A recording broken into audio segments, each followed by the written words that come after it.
রংপুর ৪ আসনের কাউনিয়া ও পীরগাছা উপজেলায় নির্বাচনী প্রচারণায় ব্যস্ত সময় পার করছেন ১১ দলীয় নির্বাচনী ঐক্যের প্রার্থী ও এনসিপির সদস্য সচিব আক্তার হোসেন।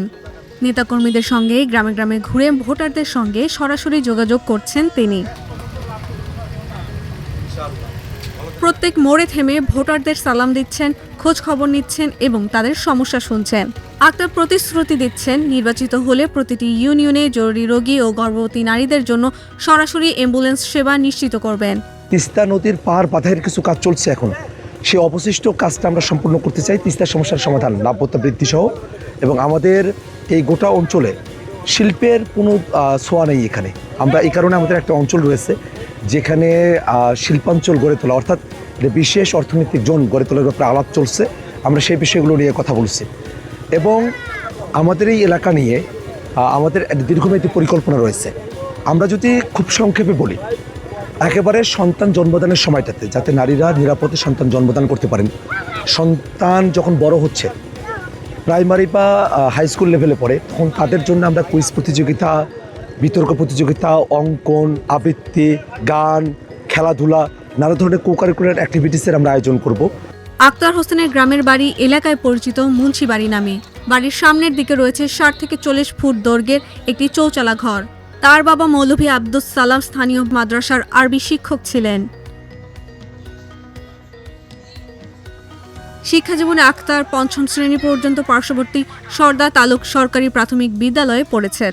২০১৩ সালে ভায়ারহাট পিয়ারিয়া ফাজল ডিগ্রি মাদ্রাসা থেকে দাখিল পাশ করেন। ২০১৫ সালে রংপুরের ধাপ সাতগড়া কামিল মাদ্রাসা থেকে আলিম পাশ করে ২০১৫-১৬ শিক্ষাবর্ষে ঢাকা বিশ্ববিদ্যালয়ের আইন বিভাগে ভর্তি হন।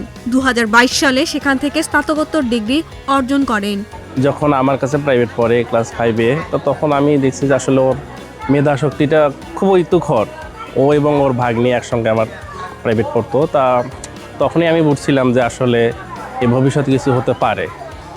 সাতগড়ার থেকে পাশ করে তারপর ঢাকা ভার্সিটিতে। প্রশ্ন ফাঁসের বিরুদ্ধে যখন সে একাই আন্দোলন করে, তার কাছে কেউ সাড়া দেয় না। আন্দোলন যখন সে সব ফলপ্রসূ হয়, ফলপ্রসূ হওয়ার পর তারপরে যখন আবরার ফাঁদ হত্যা হয়, সে আন্দোলন করে। ওইখান থেকে আজ করতেছি যে সে রাজনৈতিক পর্যায়ে চলে গেল। আমরা যদি যখনই কথা বলছি যে তুই এসব করিস কেন, সে বলছে যে না, আমি কোনো রাজনীতি করি না, আমি কোনো রাজনৈতিক দলের সাথে, আমি দলের এজেন্ডাও নই, আমি মানুষের অধিকারের জন্য কথা বলি। জেলা রিটার্নিং কর্মকর্তার কার্যালয়ের তথ্য অনুযায়ী এ আসনে মোট ভোটার ৫,০৯,৯০৬ জন। প্রার্থী রয়েছেন ৯ জন।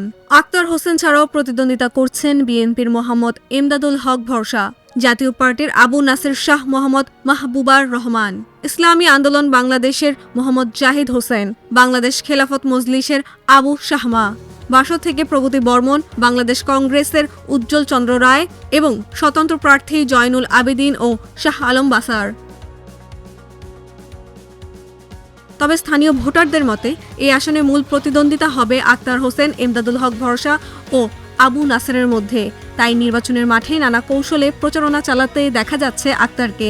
শ্রমিকের জন্য, মানুষের জন্য, জনতার জন্য, সবার জন্য সমমর্যাদা একটা হারাগাছ, একটা কাউনিয়া পীরগাছ আমরা নির্মাণ করতে চাই। আমরা একটা সম্পর্ক রক্ষার ভিত্তিতে আমাদের এলাকাটাকে আমরা সামনের দিকে এগিয়ে নিয়ে যেতে চাই। আক্তার হোসেন বলেন, মানুষের দোরগোড়ায় সেবা পৌঁছে দেওয়াই তার প্রধান লক্ষ্য। নির্বাচিত হলে এলাকায় স্বাস্থ্যসেবা, যোগাযোগ ও শিক্ষা ব্যবস্থায় উন্নয়নের কাজ করার প্রতিশ্রুতি দেন তিনি।